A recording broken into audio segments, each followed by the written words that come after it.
Good morning students, how are you? I am here, Vikram Raj Purohit. Welcome to the chemistry class.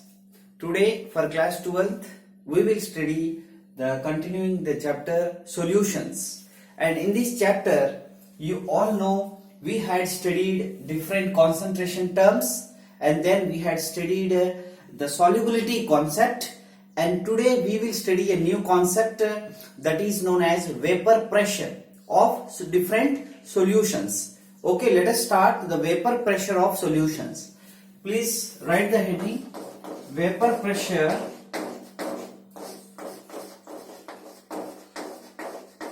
of solutions.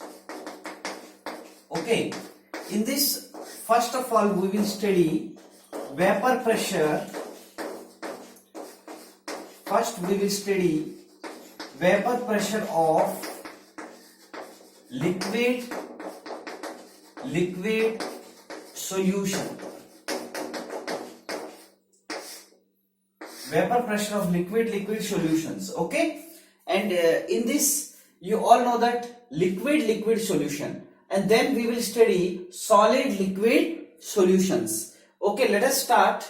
First of all, I am considering a liquid solution. Okay, consider a binary solution. A binary solution. I am considering a binary solution. मैं यहाँ पे एक binary solution ले रहा हूँ, and in this binary solution means it is having how many components? It will have two components. तो binary solution जो होगा उसके अंदर कितने components होते हैं? इसके अंदर दो components होते हैं, component 1 and component 2. Let us assume that both the components are volatile liquids. दोनों क्या है? Volatile liquids है. एक होता है volatile liquid और एक होता है non volatile liquid. What do you mean by volatile liquid? Volatile liquid means if you put it, then the molecules, the particles will evaporate, and in non volatile liquids the particles doesn't evaporate. That means we will take two solution which is having component 1 and component 2, and both components are volatile components. That is very important. Both should be volatile components, and this concept is a very interesting concept. देखिएगा, consider a binary solution with both component 1 and component 2 are volatile liquids. दोनों क्या है? volatile. दोनों क्या है? volatile liquid होते हैं. उनको हमने क्या किया? कंसिडर किया है. तो देखो स्टूडेंट्स, जब ये दोनों volatile components होंगे तो यहां पे देखो, एक मैंने क्लोज कंपोनेंट लिया है, सॉरी दो क्लोज कंटेनर लिया है. अब मैंने यहाँ पे हमने जो लिया है वो सॉल्यूशन लिया है लिक्विड सॉल्यूशन. इसके अंदर कंपोनेंट 1 भी है और कंपोनेंट 2 भी है. तो ये दोनों क्या होंगे? कुछ टाइम के बाद इवापोरेट होंगे. तो इस वेपर फेज में भी कंपोनेंट 1 एंड कंपोनेंट 2 होंगे, और यहां पे भी कंपोनेंट 1 एंड कंपोनेंट 2 होगा. अब कुछ टाइम के बाद these both vapor phase and this liquid phase both will be in equilibrium. दोनों क्या है? एक इक्विलिब्रियम में आ जाते हैं. इक्विलिब्रियम का मतलब at equilibrium both vapor phase and liquid phase components are having equal proportion. उनका कंपोजिशन जो है इक्विलिब्रियम पे, दोनों का कंपोजिशन एक होगा. लिक्विड फेज और वेपर फेज और लिक्विड फेज का कंपोजिशन इक्विलिब्रियम पे सिमिलर होता है. इसको हम इक्विलिब्रियम बोलते हैं. तो at equilibrium both composition is similar.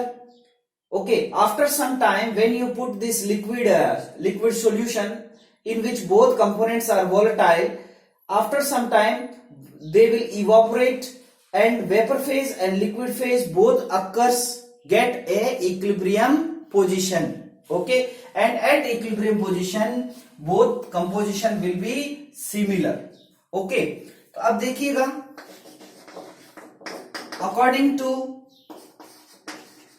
Raoult's law, according to Raoult's law, देखो वहां पे हमने हेनरीज लॉ पढ़ा था और यहाँ पे राउल्ट्स लॉ भी हम देख रहे हैं। देखो अकॉर्डिंग टू राउल्ट्स लॉ क्या कह रहा है,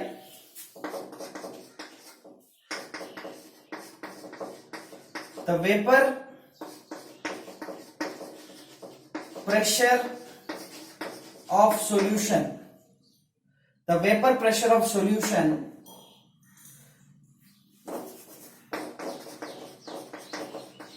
in the vapor pressure of the solution, the partial vapor pressure, देखो एक चीज आपको पहले से ही बताता हूं, टोटल जो सॉल्यूशन है उसका वेपर प्रेशर को हम पी टोटल बोलते हैं। क्या बोलते हैं? पी टोटल का मतलब होता है टोटल सॉल्यूशन का वेपर प्रेशर। अब हम कंपोनेंट 1 है उसका वेपर प्रेशर को partial vapour pressure of the component 1 बोलेंगे, और P2 भी है, ये भी partial vapour pressure of component 2। This is partial vapour pressure of component 1 and this is partial vapour pressure of component 2। अब इसमें अगर हम P1 नॉट लगा दिया जाए, ये भी कंपोनेंट 1 का पार्शियल प्रेशर है लेकिन वो प्योर स्टेट में है। This is the partial vapour pressure of component 1 in pure state. अगर हम P2 नॉट लिखेंगे तो ये भी partial vapour pressure of component 2 in pure state होगा। अगर आप नॉट लगाएंगे तो प्योर स्टेट होगा, अगर आप नॉट हटा देंगे तो this is the vapour pressure of the component 2, this is vapour pressure of component 1, this is vapour pressure of the component 1 in pure state. Pure form में जब होता है कि सिर्फ आप एक ही कंपोनेंट लेते हो तब वो प्योर फॉर्म होता है, और नॉट लगाएंगे तो प्योर स्टेट के अंदर कंपोनेंट 2 का वेपर प्रेशर होता है। तो ये आपको समझ में आ गया है। अब देखिएगा the vapour partial vapour pressure, partial word तब यूज करते हैं जब हम एक कंपोनेंट की बात करते हैं, और पूरा सॉल्यूशन की बात करते हैं तो पार्शियल वर्ड नहीं आएगा, सिर्फ आप लिखेंगे वेपर प्रेशर लिखेंगे। तो in the vapour pressure of solution comma the partial vapour pressure of each component is directly proportional to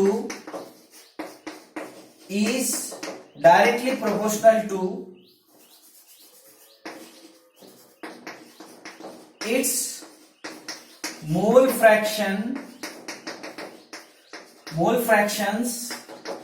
in solution। देखिएगा सपोज मैं कंपोनेंट 1 ले रहा हूं, तो कंपोनेंट 1 जो है उसका जो पार्शियल वेपर प्रेशर है वो इस कंपोनेंट 1 जो सॉल्यूशन में मोल फ्रैक्शंस है उसके डायरेक्टली प्रोपोर्शनल है। अगर मैं कंपोनेंट 2 का वेपर प्रेशर की बात करूं, देखो कंपोनेंट 2 का पार्शियल वेपर प्रेशर कंपोनेंट 2 के मोल फ्रैक्शंस के डायरेक्टली प्रोपोर्शनल है। कंपोनेंट 1 के पार्शियल वेपर प्रेशर कंपोनेंट 1 के मोल फ्रैक्शंस के डायरेक्टली प्रोपोर्शनल है। वापस बता रहा हूं, कंपोनेंट 1 का partial vapour pressure is directly proportional to the mole fractions of component 1 in solution.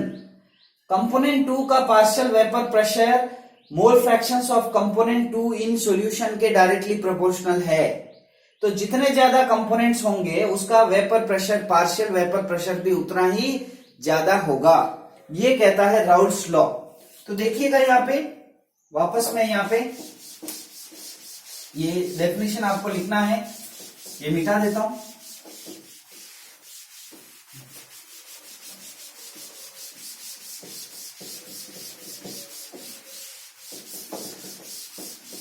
देखो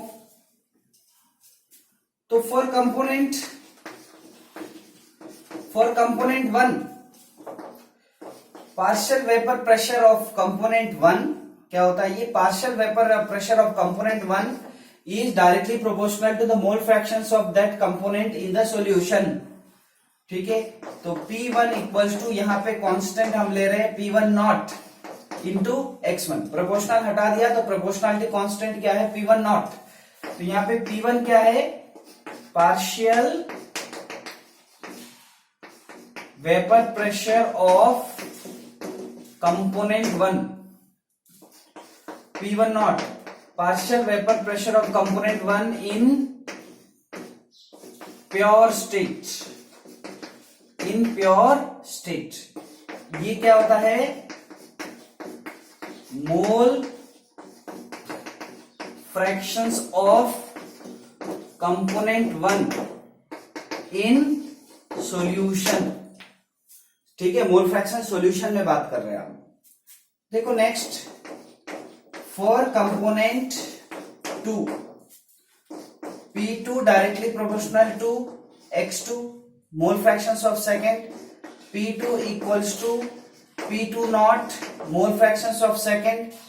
तो ये भी ऐसा ही होगा और ये भी ऐसा ही होगा। P2 क्या लिखेंगे? Partial vapour pressure of component 2 लिख दो। P2 not partial vapour pressure of component 2 in pure state, component 2 in pure state. X2 mole fractions of second, mole fractions of component 2 in solution. तो clear है? तो ये दोनों components के लिए बात कर रहे हैं, क्योंकि दोनों कंपोनेंट्स क्या है? वोलेटाइल है। अगर दोनों वोलेटाइल नहीं होते तो ये नहीं लिखते अपन। अगर वन वोलेटाइल है, सेकंड नॉन वोलेटाइल है, तो सिर्फ फर्स्ट के लिए लिखते हैं। नोट करो। अब हम लिखते हैं according to the Dalton's partial pressure. Dalton's law आपने पढ़ा है। According to Dalton's partial pressure law, according to Dalton's partial pressure law, P total equals to P1 plus P2. The total vapor pressure equals to partial vapor pressures of components present in the solution, that is P1 plus P2. तो आपको पता है P1 equals to क्या है? P1 naught mole fractions of first, P2 equals to P2 naught mole fractions of second। तो ये हमने equations draw किए थे। तो P1 की जगह लिख दो P1 not mole fractions of first, P2 की जगह P2 not mole fractions of 2। तो ये हो जाएगा P टोटल। क्लियर है? अब देखिएगा, you all know that mole fractions of first, mole fractions of second sum equals to always 1। Then mole fractions of 1 equals to 1 minus mole fractions of second लिख सकते हो आप। तो इसकी जगह हम क्या लिख देंगे? 1 माइनस x2। तो देखो P total equals to P1 not x1 की जगह 1 minus mole fractions of second, P2 not mole fractions of second. तो इसको क्लियर करो। P1 not minus P1 not mole fractions of second, P2 not mole fractions of second. तो यहां पे देखो, please देखो यहां पे ये और ये, इन दोनों को देखो कॉमन लिखने की पूरी कोशिश करो। P1 नॉट प्लस, इसको ऐसा लिखो P2 not minus P1 not लिख सकते हो, मोल फ्रैक्शंस ऑफ सेकंड। कॉमन ले लिया आपने x2, इन दोनों में से x2 को कॉमन ले लिया। P1 not plus P2 not x2 minus P1 not x2 आ जाएगा, है ना? समझो इसको। ये है P टोटल। अगर आपको P टोटल पूछे और आपको प्योर कंपोनेंट्स का पार्शियल वेपर प्रेशर दे दिया हो, ठीक है, और मोल फ्रैक्शंस ऑफ सेकंड दे दिया हो, तो आपको ये यूज करना है formula. And this is the third equation which is very very important. हो जाएगा? ये सारा नोट कीजिए पहले, ठीक है। P total equals to P1 plus P2, P total equals to P1 not x1 plus P2 not x2। Common ले, x1 का मतलब होता है 1 माइनस x2, x क्यों बोल रहा हूं? मोल फ्रैक्शन, ठीक है। तो P1 not minus P1 not x2 plus P2 not x2, P1 not plus common ले लीजिएगा, x2 कॉमन ले लो, और P2 not minus P1 not. Clear है? तो इस तरीके से हम यहाँ पे करते हैं। नोट करो ये। अब हम एक ग्राफ ड्रॉ करते हैं राउल्स लॉ का। देखो ये ग्राफ बहुत ही इंपॉर्टेंट है, दिस इज इंपॉर्टेंट ग्राफ। इस ग्राफ को समझना होगा तभी आपको आगे राउल्स लॉ के बारे में ग्राफ जो है वो जरूर पूछे जाते हैं, इजीली पूछे जाते हैं। The ideal non ideal solutions पढ़ेंगे, उसमें भी राउल्स लॉ के ग्राफ जो है बहुत ही इंपॉर्टेंट है। Ideal non ideal solutions are based on this Raoult's law.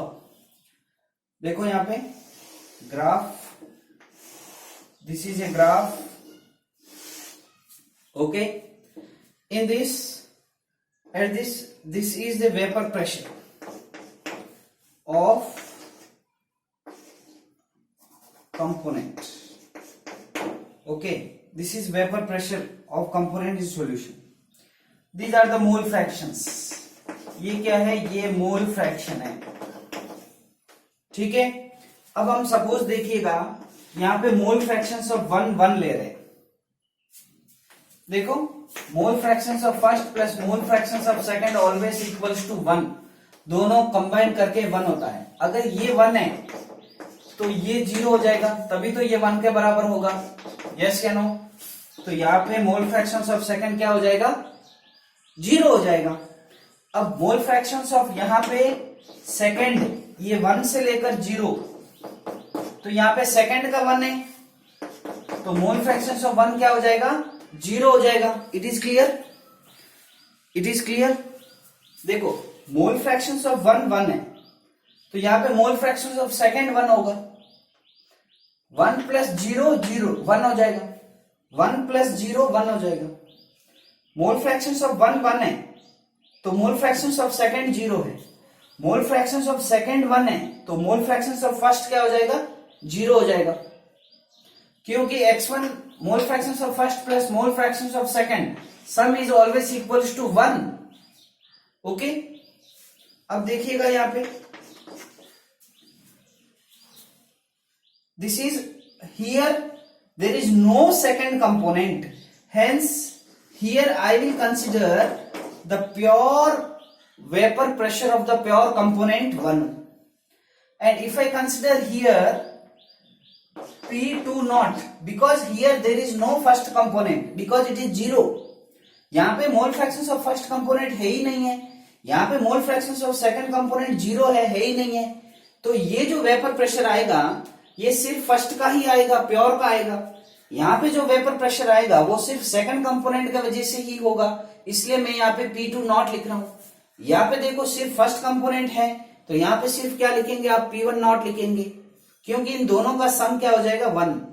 तो यहाँ पे जो है प्योर होगा, यहाँ पे भी प्योर होगा, लेकिन यहाँ पे फर्स्ट कंपोनेंट है क्योंकि सेकंड कंपोनेंट 0 है। यहाँ पे vapour pressure is only due to the second component because first component is 0।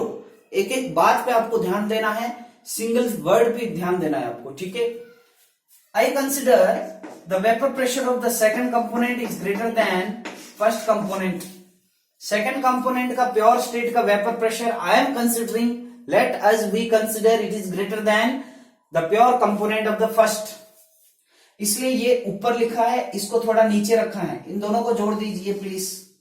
तो ये हो जाएगा P total, and you all know that here this is the first component and first component vapor pressure decreases as we go to this।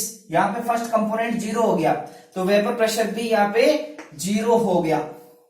अब देखो यहाँ पे second component यहाँ पे मैक्सिमम था तो धीरे धीरे यहाँ आ गया, तो यहाँ पे जब आएगा तो सेकंड कंपोनेंट 0 हो गया तो इसका वेपर प्रेशर भी क्या हो गया? 0 हो गया। तो यहाँ पे जो है दिस वन P2 हो जाएगा क्योंकि ये P2 है, यहाँ पे मैक्सिमम आया है। यहाँ पे देखो ये क्या है? P1 है, ठीक है। P1 यहाँ पे 0 हो गया, प्रेशर यहाँ पे 0 हो गया, P2 का प्रेशर यहाँ पे मैक्सिमम हो गया। यहाँ पे 0 था, यहाँ पे मैक्सिमम हो गया, इसका यहाँ पे मैक्सिमम था, यहाँ पे 0 हो गया, ठीक है। तो P टोटल क्या होता है? P1 प्लस P2 होता है। तो इट इज क्लियर। तो ये जो ग्राफ है देखिएगा, ये ग्राफ बहुत ही इंपॉर्टेंट है, vapour pressure of the component versus mole fraction, and in this one is the P total and this line is here. If you draw x1 1, then Here second component is 0 and second component is increasing towards this, and here it becomes 1, hence it is P2, and this one is P1 because here the first component is maximum, it will decreases by going this. यहां पे देखो 1 0 हो गया इसलिए ये P1 है. तो clear है? ठीक है. अब देखो कुछ पॉइंट्स इस ग्राफ के बारे में हम डिस्कस कर लेते हैं. ठीक है. कंक्लूजन फ्रॉम द ग्राफ क्या लिखेंगे? कंक्लूजन फ्रॉम द ग्राफ करके इस ग्राफ के नीचे हम लिख सकते हैं. First point, the vapour pressure of total vapour pressure equals to P1 plus P2. It is the vapor pressure, sum of the vapor pressure of the first component and second component. Second point, this P total will vary linearly. This vary linearly with the second component. देखो ये भी increase हो रहा है और ये भी क्या हो रहा है? इंक्रीज हो रहा है. तो this P total, the total vapor pressure varies linearly with the partial vapor pressure of component of the component 2 of the component 2. देखो 2 कंपोनेंट के लीनियरली वेरी कर रहा है, यस या नो. और ये P टोटल है, इट इंक्रीजेस और decreases. P total increases or decreases with partial vapor pressure of component 1. This is component 1. इसके साथ ये इंक्रीज और डिक्रीजिंग का वेरी कर रहा है. क्लियर है? 3 पॉइंट्स आपको याद रखना है. P total equals to P1 plus P2 and P total vary linearly with P2 component second, and it increases or decreases with the vapor pressure of the component first. These are the conclusions which are drawn from this graph. This graph is based on Raoult's law. This graph is based on Raoult's law, and this is based on this one. P total P1 equals to P2, P total equals to P1 plus P2. It is based on the Dalton's partial pressure law. Clear? अब देखिएगा, graph हमने बात की, कंक्लूशंस आपको समझ में आ गए. ठीक है. अब देखिएगा, जब हमने इसकी बात की थी, एक क्लोज कंटेनर हमने लिया, वेपर फेज, ये लिक्विड फेज हमने लिया, कंपोनेंट 1 एंड कंपोनेंट 2 है. यहां पे देखो, यहां पे भी this is A vapour phase, this is vapour phase, component 1 and component 2. Okay, I am saying that if we want to find out the composition of this vapor phase by using Raoult's law, you can find out. We are going to find out the composition of this vapor phase. Okay, and this vapor phase is in equilibrium with this liquid phase. This vapor phase is in equilibrium with this liquid phase. According to Raoult's law, same thing. In vapor phase,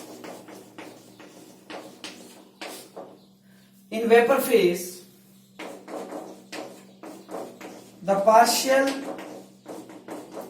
vapor pressure of each component is directly proportional to the partial vapor pressure of each component is directly proportional to mole fraction of to its mole fraction. its मतलब जिस component की हम बात कर रहे हैं, मोल fractions in solution,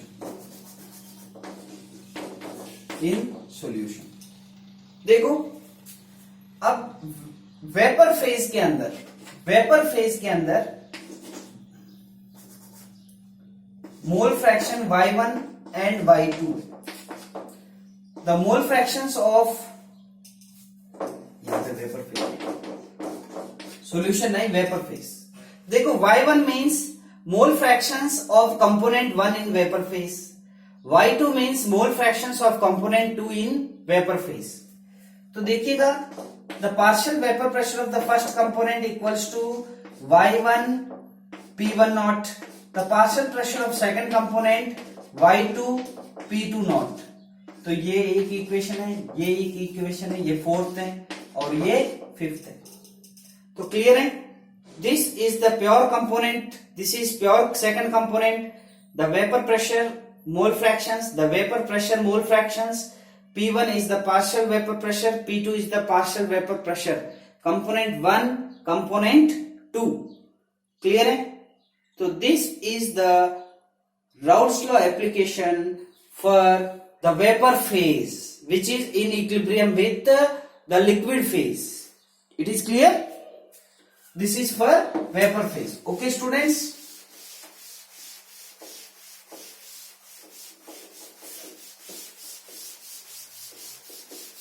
So this is a concept behind the vapor phase of liquid solutions, in which we had taken the liquid solutions in which both are volatile liquids.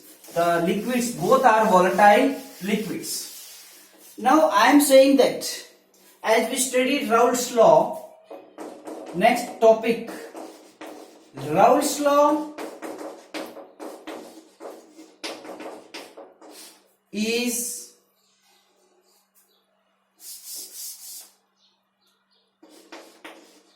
parallel or consequence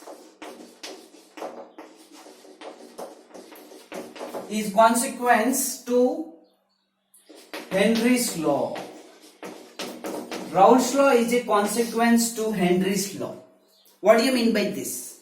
This also next topic, in which Raoult's law is parallel or consequence to the Henry's law. First of all, say that what do you mean by Raoult's law? What do you mean by Raoult's law? If I say component, if I take component I is directly proportional to partial pressure of component I is directly proportional to the mole fractions of that component in solution. This is Raoult's law.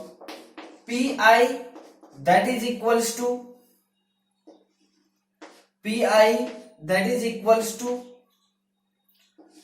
xi pi naught. This is Raoult's law. Yes or no? For component I, the Pi is directly proportional to the mole fractions of I component in solution, and Pi naught is the pure state partial vapor pressure. Okay. And what do you mean by Henry's law? What do you mean by Henry's law? Please rewind the Henry's law. What do you mean by Henry's law?